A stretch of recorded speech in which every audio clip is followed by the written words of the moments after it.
affairs of the state and affairs of the heart, and curses where you, may not expect to see them at all. It's time to talk about cursed tablets and cursed figurines in antiquity, a Night of the Livy Dead Halloween special on the Ancient History Hound podcast.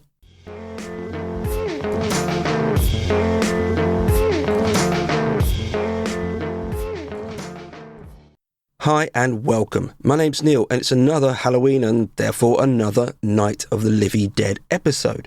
I've been doing these Halloween specials since the podcast began, so feel free to look through the back catalogue. You'll find a lot of different things there. I've covered werewolves, ghosts, demons, witches, exorcists, and all sorts which featured in antiquity.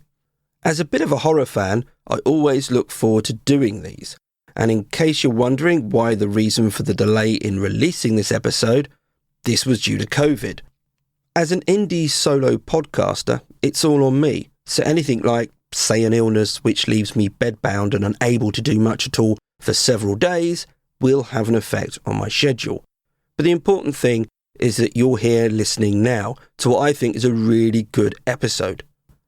In this Night of the Livy Dead, I'll be exploring cursed tablets and cursed figurines in antiquity, following their early appearances in Egypt and Mesopotamia through to Greece and Rome. The important word here is curse, because there is a large amount of spells, incantations, rituals and so forth which are couched in what is often referred to as love magic. Now, aside from the whole debate about what constitutes magic exactly, a discussion for another time, I should clarify that I won't be covering the type of activity where a romantic outcome is desired. Perhaps I'll cover it in a future episode. However, that doesn't mean I won't be covering intimate relationships here. As you'll hear, cursed tablets and figurines might be used to prevent or stop a romance in its tracks. There will of course be episode notes and a reading list on ancientblogger.com. If you want to get in touch, you can find me on Twitter, Instagram, YouTube and TikTok as @AncientBlogger. And this podcast has its own Reddit, Ancient History Hound, and it has its own Twitter account, or X account, @HoundAncient. I've been getting some fab reviews and ratings, so if you can spare a couple of minutes to do this on whichever platform you're using, it helps so much in getting this podcast a bit more exposure. But of course, the bigger thank you is for you taking the time to listen. Okay then, let's get to it. I'm going to begin in an unusual place, both in terms of time and location. It's the 3rd century AD, and long-term listeners will be aware that anything much past the early 2nd century AD tends to give me a nosebleed. But here I am, in the 3rd century AD. I'm also in a well in the Athenian Agora. Again, not exactly a place that I'm well accustomed to. It was here that a tablet was found with an inscription looking to bind a man called Eutychianos. More specifically, a wrestler called Eutychianos. The inscription requested him to become weak and chill his resolve. Presumably, this was from a rival, perhaps his next opponent. Sadly, we don't know the outcome of the fight, so we don't know if it worked. Curses, whether inscribed or in the form of an object representing a person, was an old tradition by the time Eutychianos was oiling himself and preparing to grapple. What I find interesting is how there were various manifestations of these across the different peoples and times, and how these changed or sometimes didn't. I'll begin with a cursed figurine from ancient Egypt. The earliest surviving examples date as far back as the 6th dynasty, which was around 2300 BC. At places such as Giza, numbers of figurines were found, and these early examples, moving through the following centuries, took the form of either figurines or flattened out figurines, sometimes referred to as looking like gingerbread men. In the case of the figurines, a common style was for it to have its hands bound behind its back, and this becomes a notable motif which we'll see elsewhere. The kneeling and submissive posture belonged to a standard depiction of the defeated and those submitting to the pharaoh. It featured on reliefs, for example, and became a standard way of establishing the ruling pharaoh's power. Both types also featured inscriptions.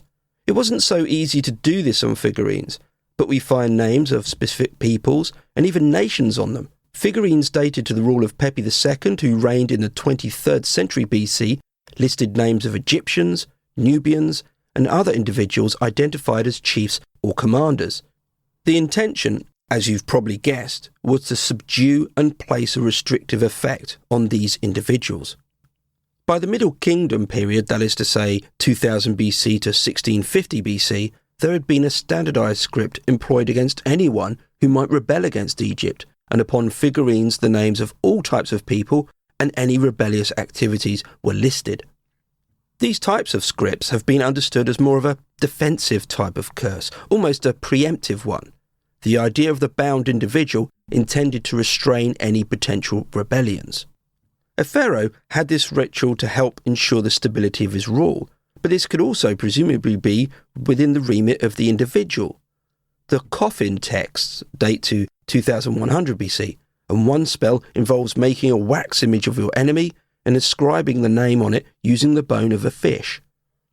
So far, I've set the context of these being used by the state against potential enemies, or at least for Egyptians against their enemies on a personal level. But what if it was used by an individual against the pharaoh himself? Well, in 1155 BC, we know that it happened. Ramses III ruled from 1186 BC through to 1155 BC, and he met his end through an event known as the Harem Conspiracy. This event was an assassination attempt which involved several key figures, including a wife called Tia, who wanted her son as next in line. Though this was successful, it seems Ramses III died as a result. The conspirators were brought to justice and punished. All of this was recorded in the papyrus known as the Judicial Turin Papyrus, which featured those involved, and there were plenty of them. Many of them, in fact, seem to have been senior officials.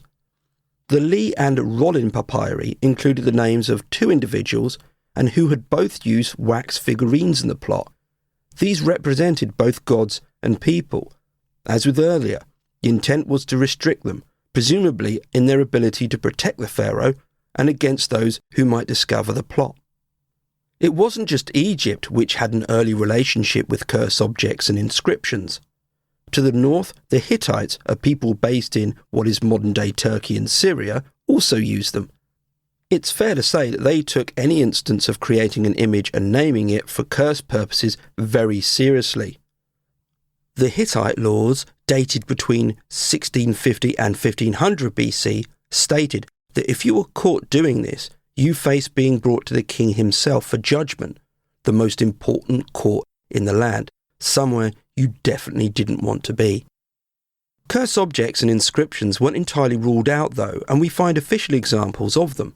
A good example of this is a tablet dating to the 18th century BC. Here, the curse was about anyone not agreeing to what was in the inscription. If you did contest it, then you'd be automatically an enemy of the storm god. And as a rule, being the enemy of any god isn't great, but really not a storm god. You do not want to be an enemy of one of those. We find a more explicit version of this type of wording on a decree issued by the Hittite king Tudhaliya IV, who ruled in the latter half of the 13th century BC. The decree ended with, and I quote, "This tablet must be placed before the storm god of Hatti, and no one may take it away from before him. But anyone who takes this tablet away from before the storm god of Hatti, or melts it down, or removes the name, or carries it forth, may the storm god of Hatti, the sun goddess of Arina, and the gods completely destroy him, together with his offspring." End quote. These were terms and conditions you really didn't want to violate. A similar warning was found inscribed on a sarcophagus found in modern-day Lebanon. In 1922, a landslide revealed a network of 9 tombs, the oldest of which dated to the early 2nd millennium BC. It was in Tomb 5 where a sarcophagus was found with a curse inscription protecting the person who rested within it. The sarcophagus was likely reused. It dated to the 13th century BC. The inscription had been dated to around 1000 BC and warned that any successor, king or governor would face revolt and loss of power if they disturbed it. This even extended out to damaging the inscription itself, And on the inscription, well, it was made in Old Phoenician, and this is the earliest example of that script which we have. I did a piece on this sarcophagus specifically on ancientblogger.com, so head out there if you fancy learning a bit more about it all. It might not just be kings targeting their rivals or successors though. Curse wording could be used by a king as an insurance that his word was good. An inscription dating to the 8th century BC recorded a treaty involving, and apologies for my pronunciation here, King Mati-El, the king of Arpad, a city in the north of modern-day Syria. The oath recorded on the stelae seems to indicate that it involved rituals. For example, at one point it read, and I quote, "As this bow and as these arrows are broken, thus Inerta and Hadad shall break the bow of Mati-El and his nobles."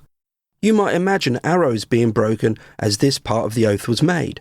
Likewise, when the inscription reads, and I quote, "As a man of wax is blinded, thus Mati-El shall be blinded," end quote, you can imagine a wax figurine of the king being blinded or deformed in some way as further ensuring the pact made in sight, no pun intended, of the gods and the other mortal witnesses. The use of figurines, or especially wax ones, will be familiar to those who've listened to a previous Night of the Livy Dead episode on witches in Mesopotamia.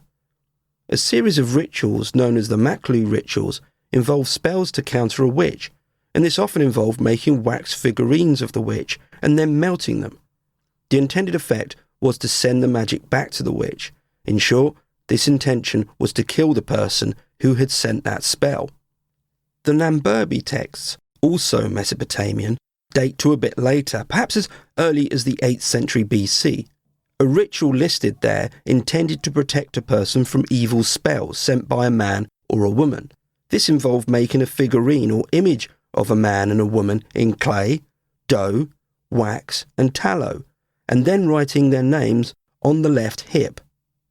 Once done, the images aren't melted or burned. Instead, the hands are turned backwards and the feet are bound. Here we meet that recurring motif, to bind the individual and thus restrain them. Presumably this wasn't to kill the spellcaster, just to ensure that their magic didn't work. The use of magic, again with the caveat of the difficulty in using that word, continued to be a popular thing in this region. In the early Ptolemaic period, around the 2nd century BC, there was a daily ritual at Karnak in Egypt, in which red wax images of Apophis, a deity associated with darkness and disorder, were bound back to back with effigies of the pharaoh's human enemies and then destroyed. We can stay in Egypt for possibly the most famous groups of texts, the Greek magical papyri. As you can probably tell, these were a collection of spells, rituals, formulas, and all sorts written on papyri. They were produced from the 2nd century to the 5th century AD. But I need now to turn west and to the Greeks, who certainly made use of both cursed texts and cursed figurines. Cursed tablets, known as defictiones, and cursed figurines, or kolossoi, were more common than you might think in ancient Greece. But there was also a development which unwrapped a key element I've already mentioned, the concept of binding or restricting an individual. We've seen this in the literal form of some of the curse figurines, their hands behind them or otherwise in a submissive posture. In ancient Greece, we have more of an insight into the concept of binding or restriction. Take the war god Ares. Homer recounted an instance of him being bound in the Iliad. Here, the restriction is physical, but consider the actions of the people of the port town of Siedra. Plagued by pirates in the 1st century BC, they were told by an oracle to set up a statue of Ares who was bound in chains, the idea being that it would stifle the violence that they were experiencing. If you want to know more about pirates in ancient Greece, feel free to check out my episode that I did on it. We can move from the serious in the Iliad to the almost comic. Ares is ensnared along with his lover Aphrodite in a bed, courtesy of a trap designed by Aphrodite's husband Hephaestus. It's one of the more amusing stories told in the Iliad. But it was really the only option with a god. You could only really restrict them. That was as much as you could do. In ancient Greece, curse tablets often took the form of simple, small lead sheets. And there were also curse figurines. Plato noted in his Laws, where he commented on how they might be found at crossroads or doorways. There was a stern warning in a decree found at Cyrene, which dates to the 4th century BC, but supposedly harked back to the foundation of the Greek colony around 620 BC. An oath is mentioned alongside the melting of a wax figurine. Anyone disobeying the oath will melt just like that figurine. This tradition of preemptive warning curses can take a much more informal setting. On an Arybaloss dated to the 7th century BC was written a sharp warning. It read, and I quote, "The one who will steal me will become blind." End quote. The Arybaloss was a vessel used for perfume or oil, and therefore a very personal object, not a state decree. The Arybaloss was found at Cumae in southern Italy and gives a wider example both geographically and in the context of how you can employ a curse. Early curse tablets in ancient Greece were simple. They contained the name of the individual in the accusative form, and often they were linked to an area of everyday life which you might not expect, the law courts. A good example of this comes from the Greek city of Selinus on Sicily. It dates to the early 5th century BC. On the thin sheet of lead was inscribed a request to bind the tongues of 4 named individuals, including the advocates of 2 of them. The inclusion of advocates provided the context that this was a legal case. The presumption is that the person who wrote or had this written was trying to restrict the ability of those in court who were bringing a case against him. As you would expect, these have also been found in Athens. This was, after all, a city famed in antiquity for its litigation and love of the courts. There are references to the binding or restrictive power being used in a court setting in 2 very different Athenian plays. The first is the Eumenides by Aeschylus, part of the Oresteia trilogy. Here the Eumenides, otherwise known as the Furies, begin a binding spell against Orestes, who is effectively on trial. The second reference couldn't be much more of a contrast. The comic poet Aristophanes wrote The Wasps, a play lampooning old men who love sitting as jurors. In one farcical moment, a mock court is held, which involves a dog as a witness. The dog's silence on the stand is likened to an occasion when Thucydides, not the historian, had a frozen jaw in court. Though a curse tablet isn't mentioned exactly, it's plausible that this referenced this. You'll hear later of an incident where a binding spell was certainly cited for inability in court. It might not just be the ability to speak in court which was intended. A tablet from Athens dating to the early 4th century BC was very comprehensive. It starts with the request, and I quote, "I bind down Athenodorus before Hermes Euryneus and before Persephone and before Lethe, both his mind and tongue and soul and the deeds which he is plotting against us, and the decay of Athenodorus which he brings to court against us." It continues in a formulaic way, repeating the same request for an individual called Spindriades. It then moves to Irene, and, not stopping there, it extends to all the other witnesses and their supporters. Not only was this an extensive curse, it also involved the reference to Lethe. Hesiod named Lethe as the goddess of forgetfulness. There was also a river in the Greek underworld called Lethe, from which the dead drank and forget their previous lives. It wasn't just the tongues of those referred to in the curse which was being restricted or prevented from acting. Their memory of the events was also being targeted. 2 other examples relating to the world of the court are worth a mention. The first is a complex arrangement. It consisted of both a small figurine and a tablet. It was found in the Keramikos in Athens and dated to around 400 BC. The figurine was made of lead and only 6 centimetres tall or long. Its hands were tied behind its back. On the right leg, the name of Mnesimachos had been inscribed. This was contained in a miniature lead sarcophagus made of 2 lead sheets, and it's on this which had a series of names inscribed. The context is made clear by the wording at the end of the list of names. It reads, and if there is anyone else with them as an advocate or witness. This is obviously a bit more sophisticated, and though no supernatural entities are mentioned, it does bring up the concept of the dead being used in curses.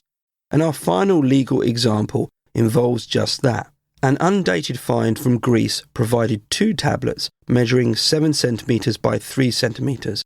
The inscription reads, and I quote, "Just as you, Persianax, lie here idle, so also let Neophanes be idle." End quote. The tablet accompanying it requested that Alcestor didn't lay a lawsuit against Eratophanes. These tablets were presumably deposited in the grave of Persianax. The curse aimed to project the idleness of the corpse onto Neophanes in order to prevent a lawsuit being brought against Alcestor. The next context or place we find curses is the world of business and commerce. It's Hesiod who made the observation in his Works and Days that, and I quote, "Potter hates potter, builder, builder, and beggar bears his fellow beggar spite. Likewise, all singers." End quote. An epigram attributed to Homer mentioned a series of supernatural entities being called upon to smash the works of a potter if he made false promises. Several curse tablets saw business rivals seeking to disable the other. A tablet dated to the 3rd century BC looked to bind Kitos, a slave who made nets. Another net maker, Euphrosyne, was named, as well as her workplace. A 2nd century BC tablet had Dionysios, a helmet worker, and his wife, a gold worker called Artemis, named, as well as their products in the curse. Income is even specified as something to be bound by a 4th century BC tablet, which also cited Hermes as the appealed to deity. And this would make sense, as Hermes was a deity associated with trade. Other trades might be targeted. Unsurprisingly, a pimp is named, along with a list of women's names, presumably the prostitutes who work for him. Another very old trade, that of a tavern owner, possibly with sex workers, is also common. A large 4th century BC tablet measuring 41 centimetres by 41 centimetres requested Callias to be bound. He was a shop or tavern keeper who was the neighbour of a person making the curse. Presumably, this person did not get on with his other neighbour, Kitos, who made wooden frames. He was listed along with Philon, Agathon, Anthemion, Aristandos, and someone referred to as the Bald Man. I'm not going to take that personally. All tavern owners. Interestingly, it also named Mania, another tavern owner, and I say interestingly because this was the name of a woman. There were others as well, I should say. All of these were required to have their soul, hands, tongue, feet, and minds bound. This person must have been the neighbour we all dread. Curse tablets offered a wonderful insight into how people were thinking about other people, and this could include affairs of the heart. Using spells, potions and rituals to capture the heart of another was a common thing, as I've mentioned. However, as we aren't doing love spells, we can look at some anti-love spells or curses. A tablet dating to the 4th century BC requested that Persephone help in preventing Theodora from getting involved with Callias or Carias, requesting that Theodora remain unmarried. The tablet was inscribed on both sides and must have been deposited in a grave, because the other side appealed to Hermes of the underworld. It was also linked to the inhabitant of the grave. It reads, and I quote, "And just as this corpse lies useless, so may all the words and deeds of Theodora be useless with regards to Carias and to the other people." End quote. The tablet continued requesting that Carias not get intimate with Theodora, and he forget her. Much like the other curses, these intended to prevent intimacy or love from developing between people, and we might wonder why that was. A scorned rival, perhaps? Another 4th century BC tablet looked to bind Aristokides, and, begin quote, "All the women who may be seen with him, may he not marry any other woman or young maiden." End quote. Perhaps this was from his wife or just an interested party. At Nemea, 12 kilometres southwest of Corinth, and in a pit, a tablet was found, which might have been from one man to another. It named several body parts of the other man, including genitals. One reading is that this man didn't want anything to do with the intended. perhaps it was a bad split. Genitals were also mentioned in a very different context in an undated tablet from Attica. It included names written clearly and written in a deliberately wayward fashion. This is seen elsewhere where names are sometimes written backwards, and the argument is that this helped make the curse more effective. In any case, the genitalia of both a man and a woman are listed, as well as another couple. One reading of this is that this was to prevent their genitals working, to bind them. And though that might sound initially amusing, perhaps it might just stop that level of intimacy, there might be something else going on here. This might be an appeal to restrict fertility. Sometimes the curse text didn't include a name because it wasn't known. This perhaps because of an unsolved crime. One such text belongs on a marble tablet which wasn't placed in a private or hidden space, but out in the open. It was found on Renea, a small island near Delos, and on it the curse is pretty much an appeal for vengeance.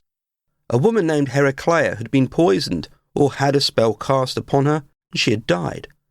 The curse text doesn't appeal to standard deities, the sort of Greek deities we often find on curse texts.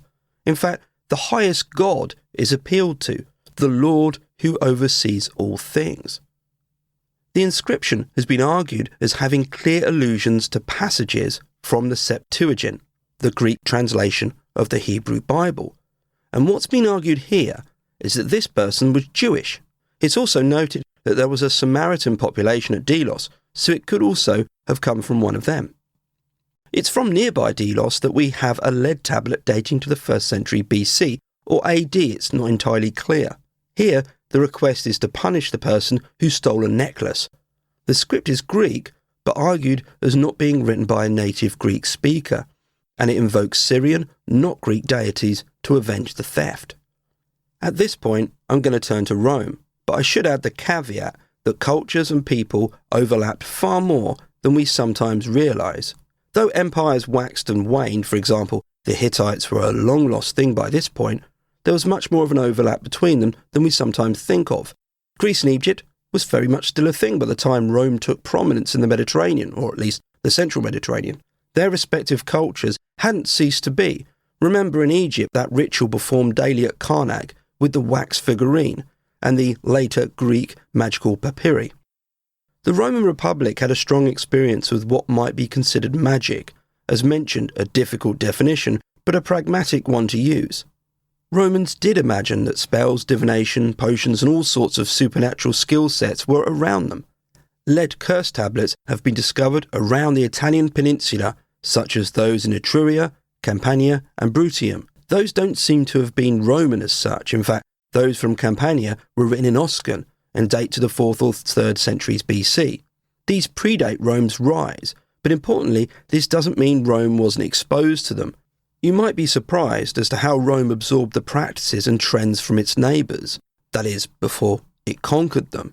And I've mentioned some of these in other episodes I've done. For example, the incorporation of Greek religious practices in, say, the Saturnalia. We might consider Rome having a love-hate relationship with spells and what we might later term as magic. In 81 BC, a law was brought in at Rome, the Lex Cornelius de Sicaris et Veneficus. Apologies again for my pronunciation. Those who performed bewitching or binding spells were to be crucified or thrown to the beasts. Magicians in Rome, like other demographics, were a people who were occasionally exiled en masse. Cicero, writing in the mid-1st century BC, noted in his work Brutus that the orator Curio had forgotten his words in the middle of a speech, and he blamed this on spells used against him. Whether this was a genuine excuse, that is to say that Curio believed this was the case, or just a very good excuse to try and use, is in a way slightly irrelevant, because it was obviously of a believable excuse that you might use. Of course, again, it might be something you generally thought happened to you. And here we might recognise those earlier references to the Athenian legal tongue-binding spells that had been used in court.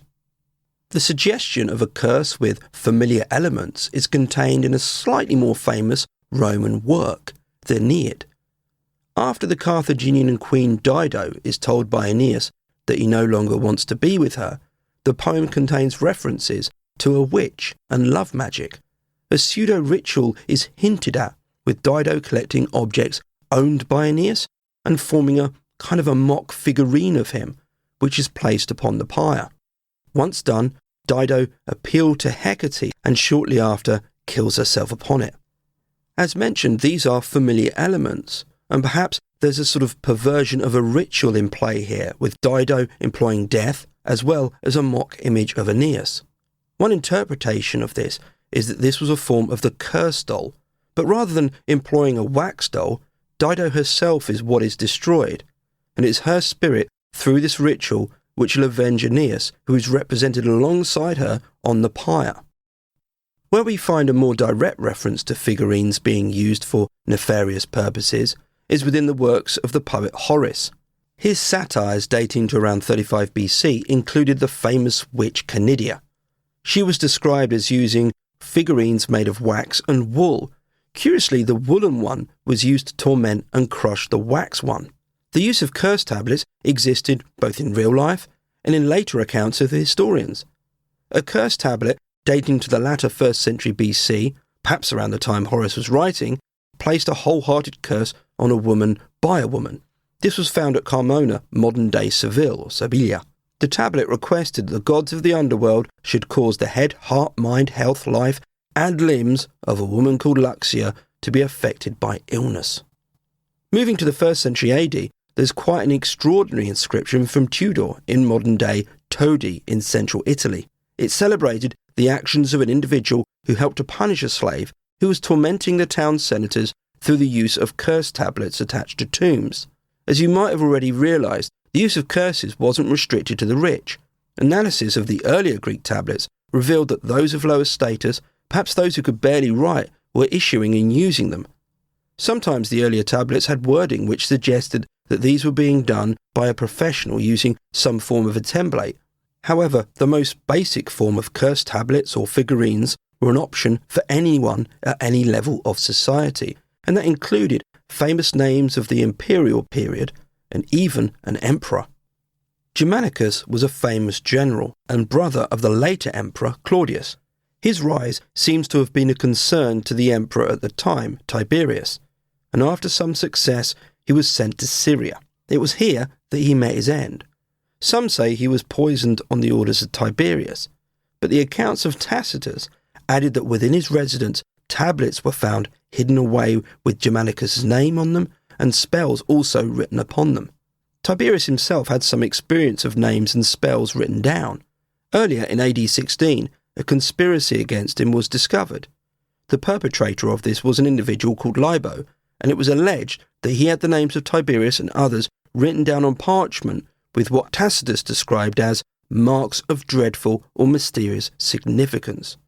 The only way to confirm Libo's involvement here was to have his slaves testify that this was his handwriting, except slaves weren't allowed to testify against their masters.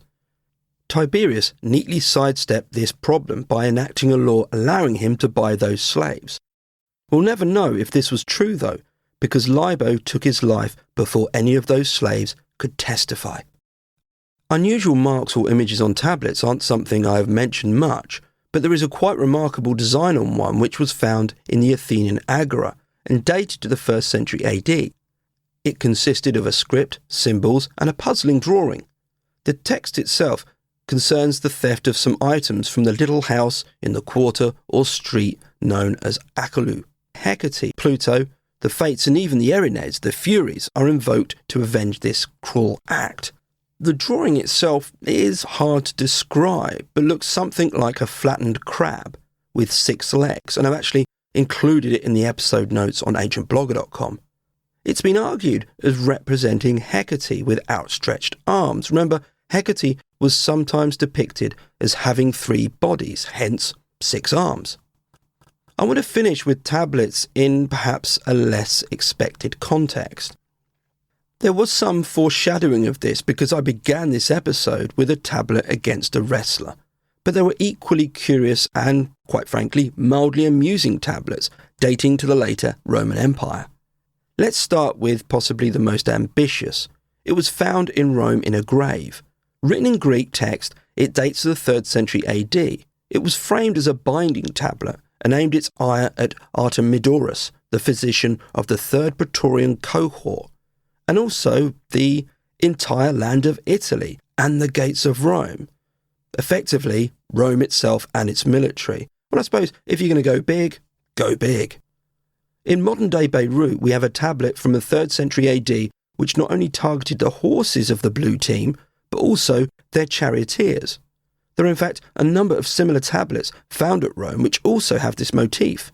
Perhaps the most famous is the Scythian tablet, which includes a Tolkien-length curse with a drawing of a horse-headed figure holding a chariot wheel and a whip. The deities appealed to in this tablet were both Greek and Egyptian, but there's also possibly a reference to Judeo-Christian angels.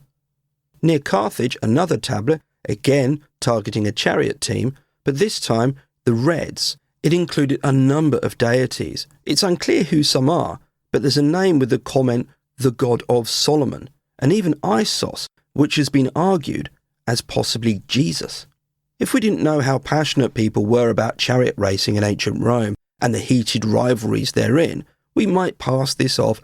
However, we do know how passionate things could get in the world of chariot racing, so it means it would also be strange if there weren't cursed tablets or cursed figurines in this context, the world of sporting rivalry. And on rivalries, I'm going to finish with a tablet which also dates to the later empire and, well, just made me laugh when I read it. We've all heard how show business can be a very competitive, almost cutthroat affair. On a tablet from Afeka in Syria and dated to the 3rd century AD, an individual called Hyperachios is referred to repeatedly as the bewigged pantomime of the blue team and singled out. The individual parts of his body are targeted in order from preventing a successful performance. This was pantomime on pantomime rivalry here. Actually, that's not entirely unusual.